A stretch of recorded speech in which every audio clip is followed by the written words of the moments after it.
Good morning guys ha. Maligo po tayo ng dagat dahil linggo ngayon. Kaya mag-swimming tayo sa dagat ha. Medyo daw maalon yung hangin.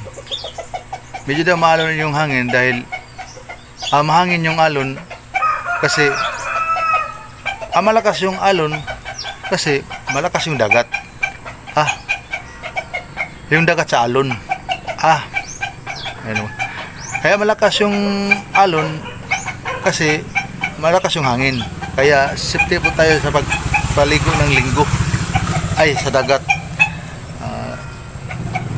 Day off po ngayon dahil linggo. Papunta tayo ng dagat. Salamat sa panonood guys. Wala pa palang tao. Ang hirap talaga magtagalog. Naknang.